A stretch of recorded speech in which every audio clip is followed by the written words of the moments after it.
Imagine this. It's just before dusk. You are standing at the edge of a river your village has depended on for generations. The water is still, perfectly still. And then you notice it. There are no fish, no insects, no sound at all, just the current pulling, just something watching from below. You don't know what it is, but your grandmother did, and she warned you not to come here alone. History is written by the victors. But what about the myths? We're told the sanitized version.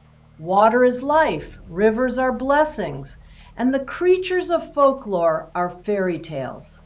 But those aren't the stories our ancestors whispered around the fire when the children were supposed to be asleep. No, those were far, far darker. Today we're diving, if you'll forgive the word, into the water spirits of Slavic mythology. 8 of them. Some you may have heard of, most you haven't. And by the end of this, you'll understand why the ancient Slavs never took a step into unknown water without first asking what was already there.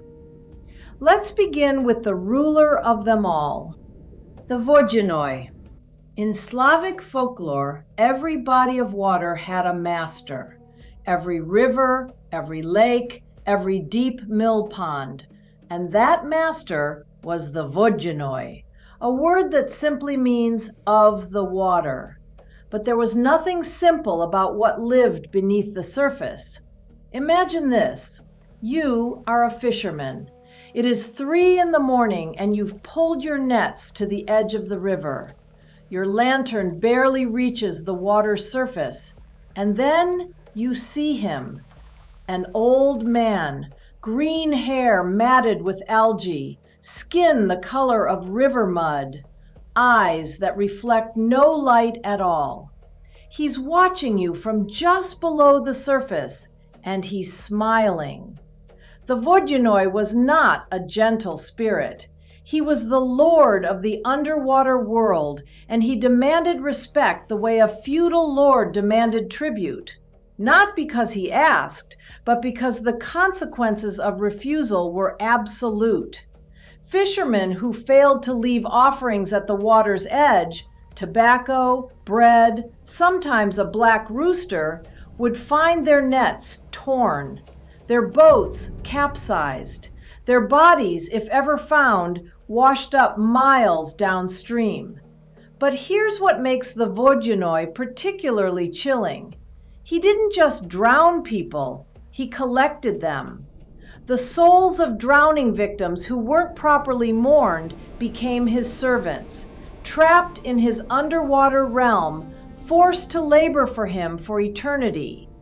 Every village had its list of the taken. Every family knew someone who had gone to the river and never come back. The most terrifying thing about the Vodyanoy? He could look like anyone, a neighbor, a stranger asking for directions to the ford. And by the time you realized what he was, the water was already around your ankles. From the master of the rivers, we descend now into something older, something that doesn't move quickly, something that waits. The Bolotnik. If the Vodyanoy ruled the rivers, the Bolotnik ruled the bogs. And in Slavic Eastern Europe, bogs were everywhere. Vast, silent, treacherous stretches of terrain that looked like solid ground right up until the moment they swallowed you. The Bolotnik was the living intelligence behind that treachery. He didn't need to chase you. He didn't need to move at all. He simply waited while the bog did his work. Ancient travelers crossing through marshy terrain would sometimes see lights, faint, flickering, moving just ahead of them. Will-o-wisps. They looked like torches, like a farmhouse lamp in the distance. And in the dark, cold, disorienting fog of a Slavic marsh, a light ahead meant salvation. So they followed. and followed, and the ground became softer, and the lights moved further away. The Bolotnik was said to sometimes appear physically, not as a monster, but as something familiar, a shape half seen through the mist, a voice calling your name from the reeds. In some regional accounts, he appeared as a relative, someone you recognized, beckoning you deeper into the marsh before vanishing beneath the surface. What makes the Bolotnik so unsettling isn't his appearance, it's his patience. He had all the time in the world. The bog had been there before you were born. It would be there long after you were gone. And if you were foolish enough to wander in alone, the Bolotnik simply waited for the ground to do what ground should never do. But the Bolotnik wasn't alone in the swamp. He had company, and his company was, in some ways, far more dangerous. The Bolotnitsa. Every folklore tradition in the world has a version of this archetype. The beautiful woman at the edge of something dangerous. The Slavic tradition is no exception. The Bolotnitsa was the feminine spirit of the marshes, and unlike the shapeless patience of the Bolotnik, she had a strategy. From the waist up, she appeared as a strikingly beautiful woman, pale, dark-haired, standing just at the border where solid ground gave way to swamp. She would call out to travelers, to fishermen, to young men walking home after dark. And here is where the legend becomes a cautionary tale with very specific victims. The men who followed her moved closer, drawn by her beauty and the strange, sweet smell said to accompany her presence. And it was only when they were close enough to reach out that they would see what the waist-high reeds had been hiding. Below the surface, there was nothing beautiful. There was rot. There was cold water. There were things that had no name. She didn't need to overpower anyone. She just needed them to take the first step into the swamp. The rest took care of itself. The Bolotnitsa was a warning encoded in mythology, a way the ancient Slavs preserved a very practical truth. The most dangerous places are the ones that look like they might be safe. The edge of the marsh, the surface of still water, the thing that is beautiful in exactly the right way, in exactly the wrong place. So far, the spirits of Slavic water have names, forms, personalities, but some of the darkest fears have no face at all. The Omut. In Russian, the word Omut means a deep pool, a still, dark place in a river where the current slows, the depth is unknown, and the bottom cannot be seen. And there is a proverb, one of the oldest in the Slavic world, that goes like this: "V tichom omute cherti vodyatsia." In a quiet pool, devils dwell. The Omut was not always personified as a single being. It was something more unsettling than that. It was the concept made real. The idea that still water is more dangerous than fast water. That the places that look calm are the places where something has made itself comfortable, where something waits.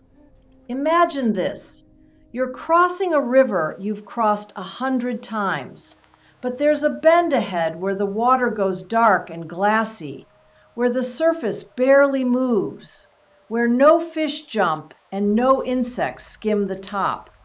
Every instinct your body has tells you to go around, but the path is long and you are tired and it's only water, right? The Omut wasn't a creature that attacked. It was the force that called, the inexplicable pull toward the edge, the momentary dizziness at the top of the bank, the current that shouldn't be there in still water, and then suddenly is. For the ancient Slavs, the Omut was the personification of the water's hunger, and the hunger was patient and deep and invisible until it wasn't. If you're finding this dive into the darker currents of Slavic mythology as fascinating as I do me a favor and hit that subscribe button. We've got a lot more forgotten history and shadowed lore to uncover together, and we are only halfway through. Because the spirits waiting in the second half of this list, they're the ones the folklore was most afraid to write down. The Nav. Most Slavic water spirits are territorial. They have a place, a river, a bog, a pool. But the Nav are something else entirely. They are the unclean dead, and they are everywhere.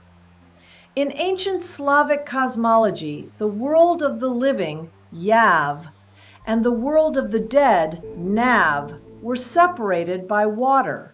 Rivers were boundaries. To cross a river was to move between worlds, which is exactly why the dead could use them. The Navki, the spirits of the Nav, were the souls of those who died outside the natural order, drowned, murdered, stillborn, unbaptized, by their own hand. These souls could not pass into the realm of the dead properly. They were stuck, wandering, and they gathered near water because water was the edge of the world they could no longer fully inhabit. They were blamed for everything unexplained. A child who woke screaming in the night, Navi. A sudden illness that swept through a village, Navi. A strange feeling near the riverbank at dusk that made the hair rise on the back of your neck, Navi. But the most chilling aspect of the Nav wasn't what they did, it was what they were. They were the reminder that the boundary between life and death was thin, porous, and maintained only by proper ritual. Bury your dead correctly, mourn them properly, say the right words, light the right candles, because if you didn't, they came back through the water, and they were not happy. From the unclean dead, we move to something smaller, something that works differently, something that doesn't need a river at all, just needs you to be lost. The Shishiga. Not all of Slavic folklore's water spirits are ancient, massive, and terrible. Some are small, and small in this context is worse. The Shishiga was a lesser spirit, a marsh goblin found in Russian and Ukrainian tradition, knee height at most, often described as looking like someone you half recognize, a neighbor's face, a child from the village, someone just familiar enough that you hesitate before running. And that hesitation was the point. The Shishiga didn't kill you, it led you. It appeared at the edge of marshland, in the reeds, at the waterline in the dark, mimicking familiar forms to draw travelers off the path and into terrain where the ground could not be trusted. It was a spirit of disorientation, of the creeping doubt that comes when you think you know where you are, and then the path bends wrong. The landmark isn't where it should be. The village lights are further away than they should be. And there is something just at the edge of your vision moving in the same direction you are. The Shishiga was the folklore explanation for a very real danger, getting lost in wetland at night. But it was also something more than that. It was the embodiment of a specific fear, being led astray by something that wears a familiar face, something that looks like safety, something that knows exactly how to make you follow. Now, everything we've covered so far is rooted entirely in the Slavic pagan world, But our next spirit, she is something extraordinary. Born from the collision of two faiths, two stories, two worlds pressed together over centuries. The Faraonki. This is one of the most unusual entries in Slavic water mythology, and I say that fully aware of what we've already covered. The Faraonki, the Pharaoh's people, are half-human, half-fish creatures found in Ukrainian and southern Russian folklore, and their origin story is not rooted in ancient pagan tradition. It comes from the Bible. When the Red Sea closed over Pharaoh's army, the great drowning described in the book of Exodus, the Slavic folk mind asked a question no theologian had quite answered. What happened to those soldiers? Their bodies were gone, their souls were unclaimed, and the water kept them.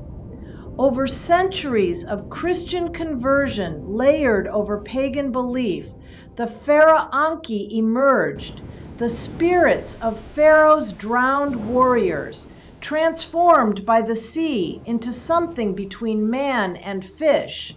They lived in the depths.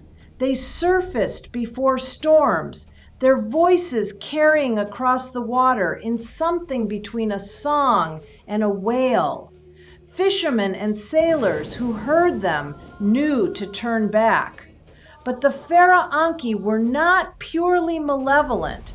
Unlike most of the spirits in today's list, they carried a kind of tragedy. They were soldiers who had simply followed orders, men who had drowned doing their duty to a king. And they were not fully gone, not fully at rest, suspended in the water for eternity, half of one world and half of another. What makes the Faraonki remarkable is what their existence tells us. Ordinary people didn't erase the old stories to make room for the new faith. They wove them together, and in the weaving, they created something that belonged to neither world, something entirely, specifically their own. And now, we have arrived at the spirit the ancient Slavs feared most, the one they built entire weeks of ritual around, the one who is beautiful and ancient and absolutely, catastrophically deadly. The Rusalka. You think you know her. You've seen her in paintings. The pale woman in the lake, green hair spread around her like a halo, eyes closed, peaceful. Ophelia. The romanticized image of beauty surrendered to the water.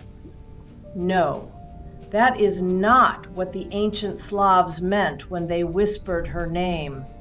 The Rusalka was not a mermaid. She was the spirit of a woman who had died before her time, a girl who drowned, a bride who was abandoned and took her own life, a child who was taken before she could live. She was the grief that didn't dissolve when the body did. She was what was left when a life was cut short and the soul could find no rest. Imagine this.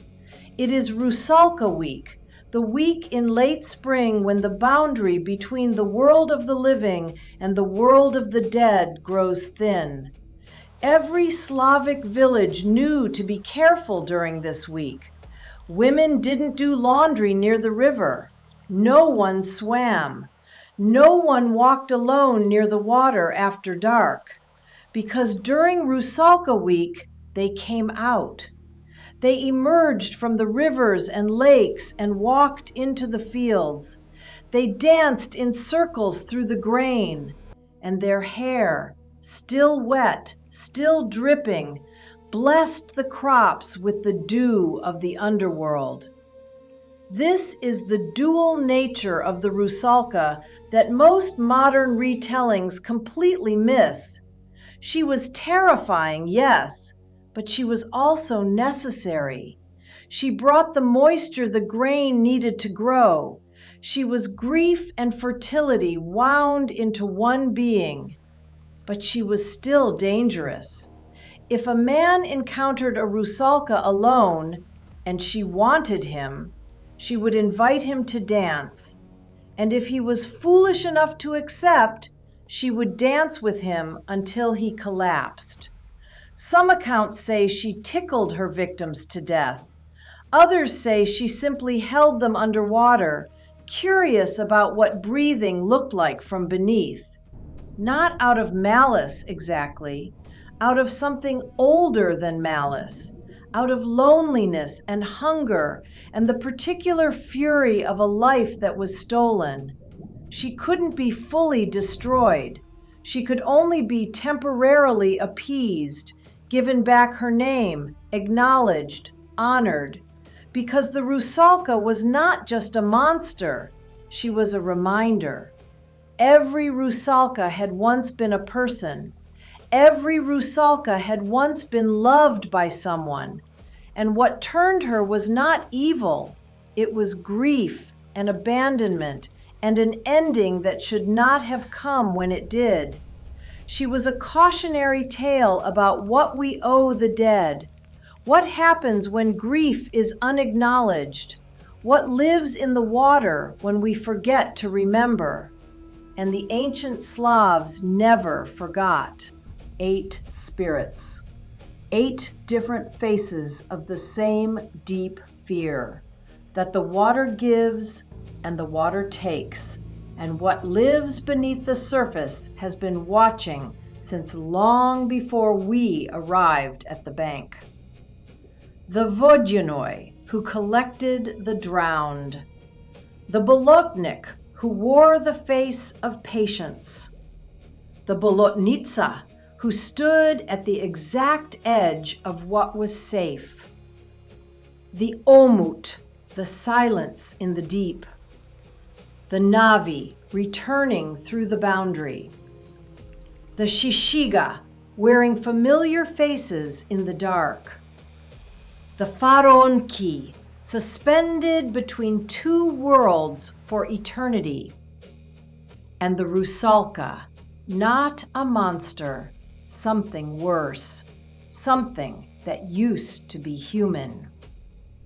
These stories weren't written down to frighten people for sport. They were written down and spoken and whispered to children by firelight because they were true in the way mythology is always true. Not literally, profoundly. The water was dangerous. The water took people who were loved, and it was easier to give the grief a face than to hold it without one. Tell me in the comments below, which of these spirits unsettled you the most? And which one do you think your ancestors would have feared on their walk home? If you haven't seen our other episodes in the Slavic series, the house spirits, the barn spirits, the forest, the fields, they're all waiting here on the channel, each one darker than the last. Until next time, remember this always. The water remembers everything you give it, and it keeps what it takes.